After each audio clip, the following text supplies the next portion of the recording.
أعوذ بالله من الشيطان الرجيم بسم الله الرحمن الرحيم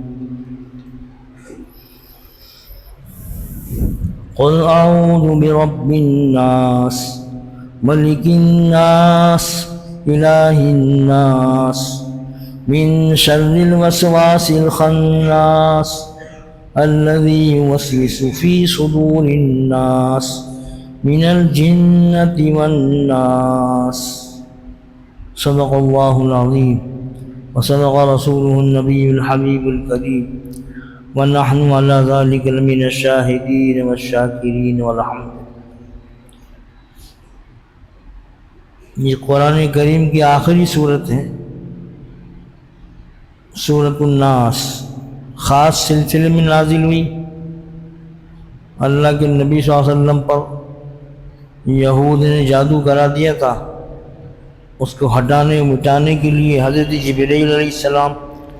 یہ آخری دو صورتیں لے کر آئے، سورۃ الفلق اور یہ آخری صورت سورۃ الناس ہے. بڑی اہمیت ہے. ہر طرح کی پریشانی، تکلیف، بیماری، جناتی شیطانی اثرات سے حفاظت کے لیے بڑی حفاظت کی برکت کی چیز ہے. اللہ کے نبی صلی اللہ علیہ وسلم نے بڑی تاکید فرمائی کہ روزانہ صبح شام ان کو پڑھیں اور رات کو سوتے وقت پڑھیں، صبح بیدار ہونے کے بعد پڑھیں، اور یہ بھی ہے کہ ہر نماز کے بعد ان کو پڑھیں. تو اس میں اللہ تعالیٰ سے شیطان کے شر سے پناہ مانگنے کی تعلیم دی گئی ہے. اللہ کے نبی کو اور آپ صلی اللہ علیہ وسلم کے ذریعے سے پوری امت کو ہے نا کہ میں اللہ لوگوں کے پروردگار کی پناہ چاہتا ہوں، لوگوں کے بادشاہ کی پناہ چاہتا ہوں، لوگوں کے معبود کی پناہ چاہتا ہوں، وسوسہ ڈالنے والے کے شر سے، پیچھے ہٹ جانے والے کے شر سے، یعنی شیطان کی برائی سے.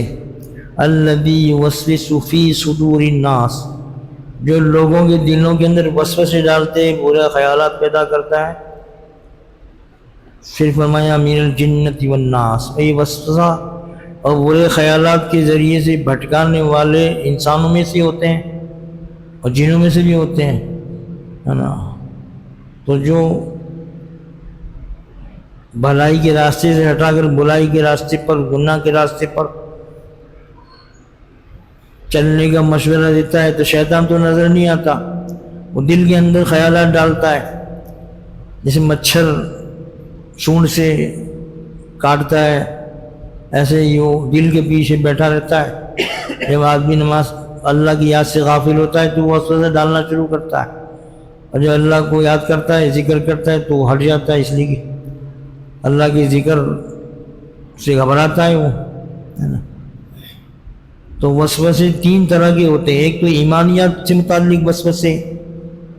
اللہ تعالیٰ کی ذات سے متعلق، پیغمبروں سے متعلق، اللہ کی کتابوں سے متعلق وسوسے کہ پتہ نہیں اللہ تعالیٰ موجود ہے بھی کہ نہیں ہے، پتہ نہیں فرشتوں کا وجود ہے بھی کہ نہیں ہے. تو یہ وسوسے سب سے زیادہ خطرناک ہوتے ہیں، اس لیے کہ حملہ ایمان پر ہوتا ہے نا. ایمان گیا تو سب کچھ گیا. تو شیطان کے ساتھ انسان بھی یہ وسوسے والے طریقے سے ایمان والوں کو ایمان سے بھٹکانے کے لیے کوشش کر رہے ہیں، اور آج کل ان کی کوشش بہت زوروں پر ہے. یہ جو الیکٹرانک میڈیا ہے اس میں جو پروگرامز آتے ہیں، تو اس کا خاص مقصد یہ ہے کہ وہ ایسے لوگوں کو لاتے ہیں جو اسلامی مسائل کے متعلق، تاریخ کے متعلق بحث کرتے ہیں. وہ جو داڑھی ٹوپی والا آدمی بٹھایا جاتا ہے وہ ان کا خریدا ہوا آدمی ہوتا ہے، اس کو خود دین کا کوئی علم نہیں ہوتا ہے. اب وہ کافر جو اس کا اینکر ہوتا ہے وہ اعتراض کرتا ہے، وہ جواب نہیں دے پاتا. تو لوگ دیکھتے ہیں، لاکھوں لوگ دیکھتے ہیں، ہمارے میں بھی جو لوگ بے وقوف قسم کے ہیں وہ بھی دیکھتے ہیں، بڑے شوق سے دیکھتے ہیں، اس کو یقین بھی کرتے ہیں. حالانکہ یہ تو سارا جب وہ پروگرام بنایا اس لیے کیا ہے کہ ایمان والوں کو ایمان کے بارے میں شکوک و شبہات میں ڈالا جائے، اور جب شک پڑ گیا تو پھر دھیرے دھیرے وہ ایمان سے محروم ہو سکتا ہے نا. بہت کثرت سے ہم لوگ دیکھتے ہیں کہ جو ہے وہ لڑکیاں خاص طور پر غیر مسلموں کے ساتھ چلی جاتی ہیں، اس لیے کہ دین تو ماں باپ کو نہیں پتہ، ماں باپ نے فکر نہیں کی، بس وہ اسکول اور میڈیم انگلش میں اور کالج میں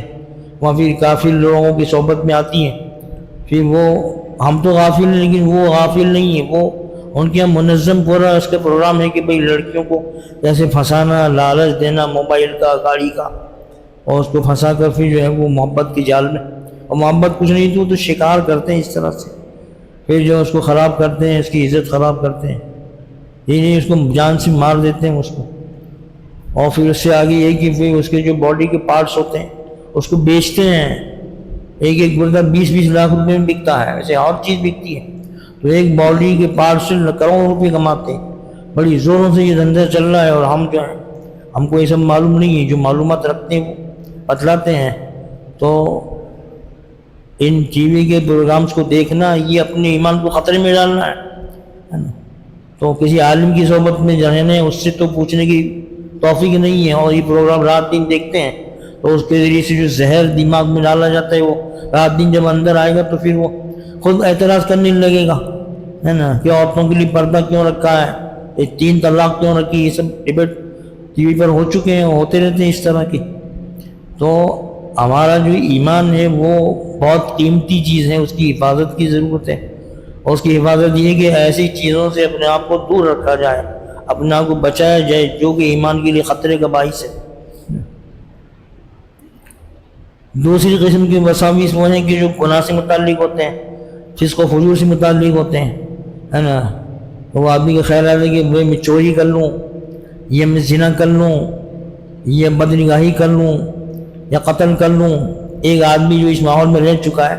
اور توبہ کر چکا ہے، اس کو اس طرح کے خیالات بہت سے آتے ہیں، لوگ پریشان بھی ہوتے ہیں، تو اس کے متعلق حکم یہ ہے کہ صرف خیال کے آنے سے، وسوسے کے آنے سے، وہ تو غیر اختیاری چیز ہے، گناہ نہیں ہوتا۔ گناہ تب ہوگا جب آپ اس خیال پر عمل بھی کریں گے۔ اللہ کے نبی صلی اللہ علیہ وسلم نے فرمایا کہ اللہ تعالیٰ نے میری امت سے ان خیالات کو معاف کر دیا، وساوس کو، جس کو زبان سے نہ کہیں یا عمل نہ کریں، ہے نا۔ مثال کے طور پر آپ بیٹھے ہیں دوستوں میں، آپ کا جی چاہے کہ کسی کی برائی کریں، خیال آیا نا آپ کو، بڑا خیال ہے، لیکن آپ نے کنٹرول کیا اپنے اوپر، اپنے آپ کو اس سے روکا کہ نہیں، گناہ ہے، منع ہے، غیبت حرام ہے، تو صرف خیال آنے سے گناہ نہیں ہوگا، جو بات زبان سے کہنے کی وہ کہیں گے تب گناہ ہوگا آپ کو۔ یہ مثال کے طور پر کوئی اجنبی عورت، اس کو دیکھنے کے جی چاہ،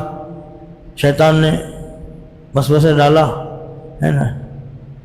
لیکن آپ نے کنٹرول کیا اپنے اوپر، اپنے نفسانی خواہش کو آپ نے کچلا اللہ کو راضی کرنے کے لیے، تو یہ نہیں کہ صرف گناہ نہیں ہوگا بلکہ آپ کو اجر بھی ملے گا، اس لیے کہ آپ نے اللہ کی مرضی کے لیے اپنی خواہش کو کچل دیا، ہے نا۔ ایک آدمی چوری کرتا تھا، توبہ کر لی، اب اس کو خیال آیا کہ یہ فلاں مال کے اندر مال اچھا ہے، ہاتھ مارنے میں بڑا مال آئے گا، لیکن اس نے جو ہے اس وسوسے کو جھٹک دیا، اس پر عمل نہیں کیا، اور اپنے آپ پر کنٹرول کیا چوری سے، تو صرف خیال کے آنے سے گناہ نہیں ہوگا، جب اس پر عمل بھی کرے گا، عمل کی چیز ہے، عمل کرے گا تو گناہ ہوگا، زبان سے کہنے کی چیز ہے، زبان سے کہے گا تو گناہ ہوگا، جیسے کسی کی غیبت کرنا ہے نا۔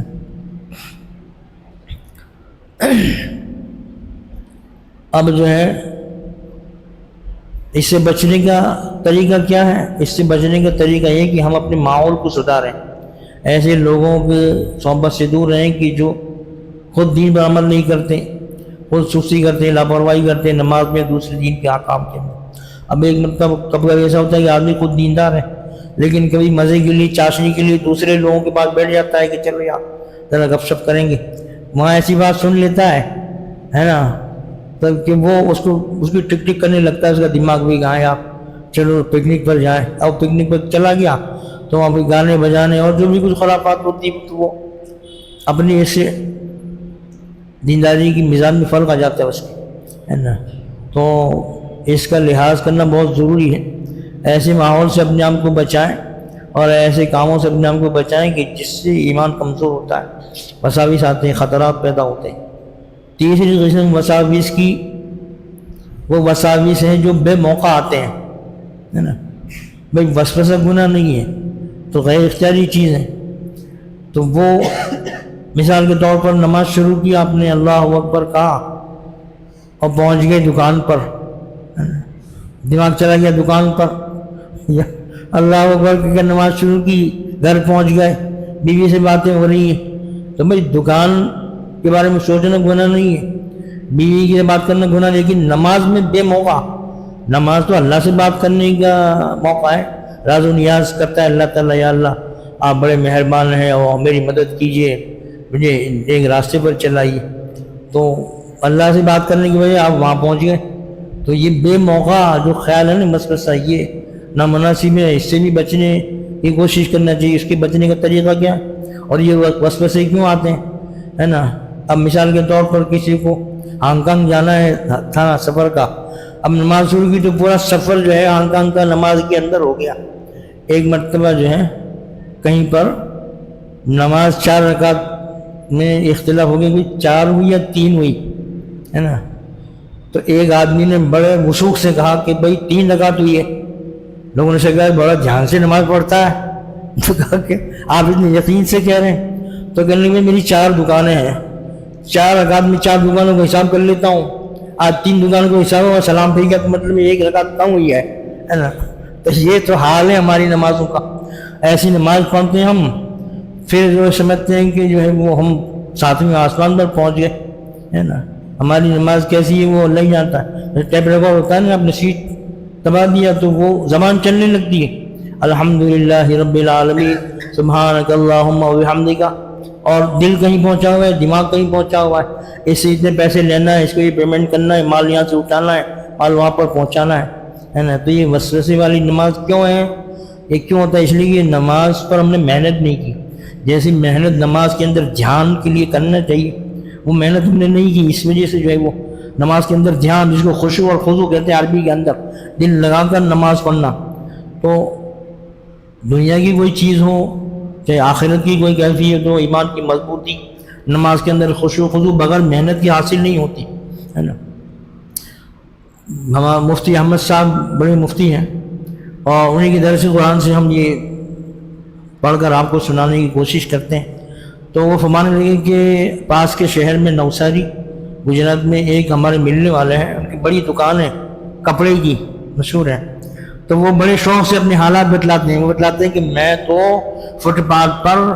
پتھارا لگا کر ماچس بیچتا تھا، اب اللہ تعالیٰ نے بڑی دکان، تو کوئی چیز اچانک وجود میں نہیں آتی تھی۔ مولانا نے لکھا ہے کہ بھئی امبانی جو ہے ایک دن میں امبانی نہیں بنا، پتہ نہیں کتنی محنت نہیں اس نے کی ہوگی، تو کسی کمال تک پہنچنے کے لیے محنت کو کرنا پڑتی ہے، چاہے دنیاوی کمال ہو چاہے آخرت کوئی چیز ہو، ہے نا؟ وہ محنت ہم نے کی لی جو نماز کے دھیان کے لیے محنت کرنا چاہیے، وہ محنت، بلکہ ایسی صحبتیں ایسے پروگرام دیکھتے ہیں کہ وہ ہم بھائی شیطان جو ہے نا وہ ناپاکی کو پسند کرتا ہے نا؟ اس لیے ناپاک خیالات ڈالتا ہے، اور ناپاکی اگر ہم نے ناپاکی کو پرواہ نہیں کی تو پھر اس کو اور موقع ملتا ہے وسوسہ ڈالنے کا۔ مثال کے طور پر اب یہ مزاج کیا ہو گیا کہ جو لوگ نماز پڑھتے ہیں نا تو وہ بھی اذان ہو گئی سوچتے ہیں بھی 10 منٹ باقی ہے، 15 منٹ باقی ہے، وہ نہیں سوچتے کہ یہ بلایا جا رہا ہے، بلکہ وہ الٹا سوچتے کہ باقی ہے ٹائم، باتیں کرتے تھے، آخر وقت میں پہنچی، نماز کھڑی ہو گئی، اور جلدی جلدی پیشاب کیا، ابھی پورے قطرے نکلے نہیں کہ پانی ڈال کے کھڑے ہو گئے، اب وہ پانی سے ڈالا جاتا ہے کہ نالی کے اندر جو پیشاب کی قطرے ہوتے ہیں ایک ایک قطرہ نکل جائے، بہت ضروری ہے، جلدی میں کھڑے ہو گئے، پھر جو قطرے ہیں وہ نکلیں گے تو وہ آپ کا پاجامہ یا پینٹ جو ہے وہ ناپاک ہو جائے گی، جب وہ پینٹ ناپاک ہوئی تو نماز آپ کو کیسے درست ہوگی؟ تو اس کی شروعاتی ناپاکی سے آپ نے کی تو شیطان کو اور موقع دے دیا۔ یا دوسری غلطی یہ کرتے ہیں کہ مثال کے طور پر نل کھول کے بیٹھ گئے، آپ کے پیچھے نل لگے ہیں وضو خانے میں، اب وہ باتیں کر رہے ہیں، نل سے پانی گر رہا ہے نا؟ تو بھائی یہ پانی ضرورت سے زیادہ خرچ کرنا، اس کو اسراف کہتے ہیں عربی میں، ہم لوگ فضول خرچی کہتے ہیں، ہر چیز میں ہوتی ہے، شادی بیاہ میں لاکھوں مرا دیتے ہیں۔ تو اگر پانی آپ کا ہے تو ضرورت سے زیادہ خرچ کرنا مکروہ تحریمی ہے، اگر مسجد کا پانی ہے تو ضرورت سے زیادہ خرچ کرنا حرام ہے۔ اتنا مسجد کا پانی وقف کا پانی ہے، اتنے پانی کو استعمال کرنے کی اجازت ہے جس میں کہ آپ کا وضو ہو سکے۔ اب نل کھول دیا، کئی لوگ اس ٹانگیں رگڑ رگڑ کے دھوتے ہیں اس کو، باتیں کر رہے ہیں بھائی تم کہاں گیا تھا، کیا کرنا ہے وہ کرنا ہے، پانی بہ رہا ہے، وضو شروع کرنے سے پہلے ایک بالٹی پانی تو آپ نے وضو میں بہا دیا۔ تو وضو کے اندر اسراف جو ہے وہ نماز کی خشوع کو ختم کر دیتا ہے۔ فضول خرچی کی نا، آپ نے اللہ کی نعمت کو ضائع کیا۔ کئی ملک ایسے ہیں کہ جس میں پانی اتنا کم ہوتا ہے کہ جیسے ہمارے یہاں کھانے کے ہوٹل ہوتے ہیں نا، ٹھہرنے کے ہوٹل، بھائی کھانا کھا لو، ٹھہرنا ہو تو ٹھہر لو، کمرہ لے لو، ایسے ان کے یہاں پانی کے ہوٹل ہوتے ہیں، وہاں آپ غسل کر سکتے ہیں، کپڑے دھو سکتے ہیں، آپ کو چارج دینا پڑے گا، اتنا کم پانی ہوتا ہے۔ ہمارے یہاں پانی بہت زیادہ افراط سے، لیکن ہم قدر نہیں کرتے اس کی، تو اسراف کیا، ضرورت سے زیادہ پانی خرچ کیا، تو اس کی سب سے پہلی نحوست ہی ظاہر ہوتی ہے کہ نماز سے خشوع اور خضوع جو نماز کی روح ہے وہ ختم ہو جاتی ہے۔ تو جس نماز کی شروعات ہی حرام کام سے ہوئی تو پھر اس کے اندر اس کی کیفیت کیا ہوگی اللہ تعالیٰ کی کیسے؟ تو ایسی تو ہم نماز پڑھتے ہیں، پھر اس کے بعد یہ کہ اپنے آپ کو سمجھتے ہیں نمازی ہوں، بہت اچھا ہوں، بہت اعلیٰ ہوں، دوسرے کو حقارت کی نگاہ سے دیکھتے ہیں کہ یہ نماز نہیں پڑھتا، تو یہ اور زیادہ ناپسندیدہ چیز، تکبر اللہ کو پسند نہیں ہے بھائی۔ یہ آپ کو نماز کی توفیق ہو گئی تو یہ بھی اللہ کی ایک نعمت ہے۔ بہت سے بندے ایسے کہ وہ مسجد میں آنے کی توفیق ہی نہیں ہوئی، آپ پر یہ ایک عنایت ہوئی، بڑی مہربانی ہوئی کہ آپ کو اللہ نے اپنے گھر میں دربار میں بلانے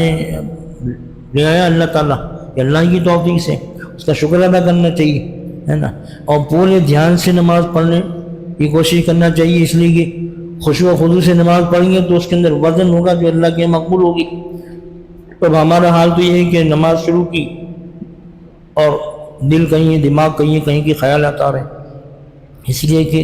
خشوع و خضوع دھیان سے نماز پڑھنے کے لیے ہم نے محنت نہیں کی۔ اب یہ بات سن کر یہ ہوگا کہ چلو اب دھیان سے نماز پڑھیں گے، بہت ضروری ہے، اب فجر سے شروع کریں گے، اب فجر کے اندر دھیان سے نماز پڑھنے کا خیال ہے، دھیان سے نماز شروع کی، الحمدللہ رب العالمین تک تو دھیان رہا، پھر الرحمن الرحیم آتے ہوتے گاڑی پٹری سے اتر گئی، پتہ نہیں کہاں خیال چلا گیا، یاد بھی نہیں رہا کہ کہاں خیال، 2 دن کے بعد یاد آیا کہ بھائی تو دھیان سے نماز پڑھنا تھی اور 2 دن پہلے شروع کی تھی،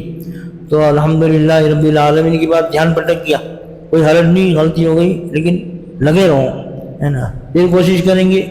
تو الرحمن الرحیم تک آپ کا دھیان رہے گا، پھر مالک یوم الدین پر گڑبڑ ہو جائے گی،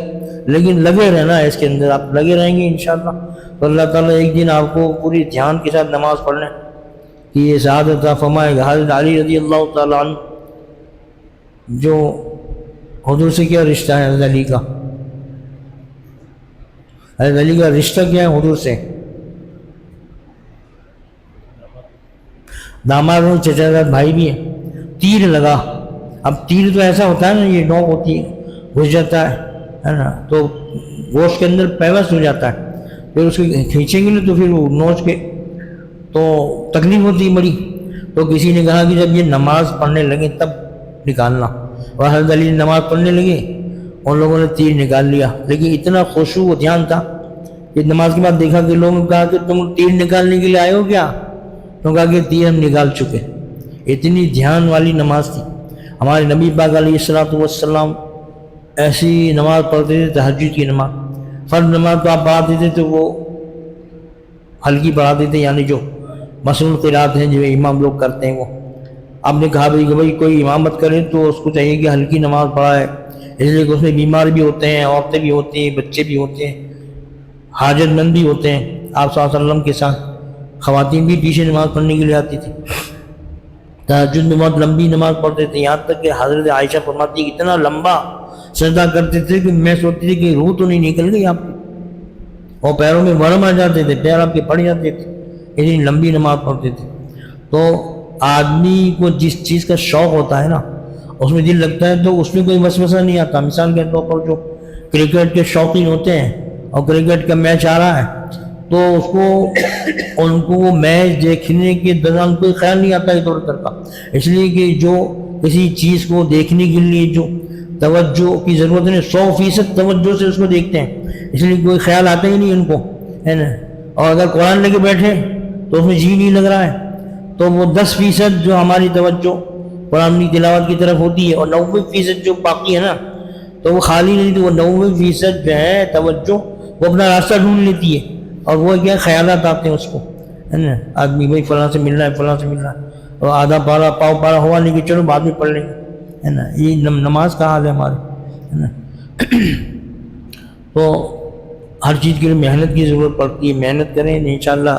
اللہ تعالیٰ ہم کو اس میں کامیاب کر دے گا، اور ایک دن وہ نماز میں جو کچھ پڑھا جاتا ہے اس کے معنی کی طرف توجہ کرنا۔ اس لیے ہم یہ کہتے ہیں کہ بھائی سورہ فاتحہ کا ترجمہ، چھوٹی صورت ہے قل هو اللہ احد کی، یہ دونوں صورتیں قل اعوذ برب الفلق، تو اس کو یاد کریں۔ ایک ہفتے میں تو آپ یاد کر لیں گے نا سورہ فاتحہ، 7 آیت ہے، ایک دن میں ایک آیت بھی یاد کریں، بہت آسان سے آسان ہے۔ تو پھر آپ پڑھیں گے الحمدللہ رب العالمین، تو معنی کو غور کر کے پڑھیں گے، تمام تعریفیں اللہ تعالیٰ کے لیے ہیں جو سارے جہانوں کا پالنے والا ہے۔ جب زبان سے کہیں گے اور دماغ سے سوچیں گے معنی، تو پھر خیالات و وساوس نہیں آئیں گے آپ کو، ہے نا۔ تو نماز کو قیمتی بنانے کے لیے خشوع و خضوع کے ساتھ، پورے دھیان کے ساتھ نماز پڑھنے کے لیے جو کچھ پڑھ رہے ہیں اس کے معنی پر غور کرنا بھی ضروری ہے۔ سبحان ربی العظیم، میں باقی بیان کرتا ہوں رب کی جو سب سے بڑا عظمت والا ہے، سبحان ربی الاعلیٰ، پاکی بیان کرتا ہوں میرے رب کی جو سب سے اعلیٰ اور بلند بالا ہے۔ یہ رکوع و سجدے کی تسبیحات ہیں۔ ایسے کوشش کریں گے تو انشاءاللہ 1-2 مہینے کے اندر سارے اذکار نماز آپ کو یاد ہو جائیں گے، اور اب نماز پڑھیں گے پوری توجہ کے ساتھ، ادھر ادھر کے خیالات نہیں آئیں گے، ورنہ یہ خیالات والی جو نماز ہے نا وہ اللہ تعالیٰ پسند نہیں کرتا، ہے نا۔ تو اس بے فکر بھی ہونے کی ضرورت نہیں ہے، اور اس سے ڈرنے کی بھی ضرورت نہیں۔ بہت سے لوگ پریشان ہوتے ہیں کہ خیالات آتے ہیں، کیا کریں کیا کریں، تو بھائی تم اپنے ایک تو ماحول کو بدلو، نیک لوگوں کی صحبت میں رہو، علماء کی صلاح کی جو پورے طور پر توجہ کے ساتھ نماز پڑھتے ہیں، وہ دین کے سارے کاموں کو سنت کے مطابق کرتے ہیں، اور جو اس سے ہٹانے والی چیزیں ہیں، ٹی وی کے پروگرام سے یا بری صحبتیں ہیں، لاپرواہ لوگ یار دوستوں کی، اس سے دور رہو، ہے نا۔ تو تمہارا نقصان رک جائے گا اور تم کو دینی فائدہ پہنچنا شروع ہو جائے گا۔ اللہ تعالیٰ ہم کو عمل کرنے کی توفیق عطا فرمائے۔ اب اس کے بعد سورہ اخلاص ہے، انشاءاللہ آئندہ مجلس میں دعا کیجیے۔ اللہم صلی علی سیدنا محمد عبدک و رسولک وعلی المؤمنین والمؤمنات والمسلمین والمسلمات۔ الہی اپنے فضل خاص سے اپنی سچی محبت عطا فرما، اپنے نبی پاک علیہ الصلوۃ والسلام کی سچی محبت، اتباع و پیروی، وفاداری نصیب فرما، شیطان و نفس کی پیروی سے ہماری حفاظت فرما، اپنی نعمتوں کی قدردانی شکر گزاری نصیب فرما، خشوع و خضوع کے ساتھ پورے دھیان کے ساتھ نماز پڑھنے کی، ذکر کرنے کی توفیق عطا فرما، بیماروں کو صحت و شفا عطا فرما، پریشان حالوں کی پریشانی کو دور فرما، مصیبت زدوں کی مصیبتوں کو ختم فرما، جو کچھ نقصان ہو رہا ہے مسلمانوں کا، چاہے غیروں سے ہو رہا ہے چاہے اپنوں سے ہو رہا ہے، اس کا نعم البدل عطا فرما، اپنی رحمتیں، برکتیں، نصرتیں، حفاظت، حمایت، نصرت و مدد مسلمانوں کے ساتھ بارش کی طرح مسلسل موسلادھار نازل فرما، مظلوموں پر خاص طور پر پوری امت پر عام طور پر نازل فرما، جو خیر و بھلائی اللہ کے نبی نے آپ سے مانگی ہم کو امت کو عطا فرما، جن شرور و فتن سے اللہ کے نبی نے آپ کی پناہ چاہی ہماری ساری امت کی، اسے حفاظت فرما، مانگا و عطا فرما، جو مانگنے سے لگے وہ بھی عطا فرما، جائز تمناؤں کو پوری فرما، کافروں، ظالموں، ساحروں، دشمنوں، مخالفوں، شری، فسادی، دجالیوں، ابلیسوں سے اور ٹھگوں سے اور ان لوگ بدماشوں سے ہماری پوری طور پہ حفاظت فرما۔ ربنا تقبل منا انك انت السميع العليم وتب علينا انك انت التواب الرحيم، وصلى الله تعالى على خير خلقه سيدنا محمد وعلى آله وأصحابه أجمعين، سبحان ربك رب العزة عما يصفون وسلام على المرسلين والحمد لله رب العالمين۔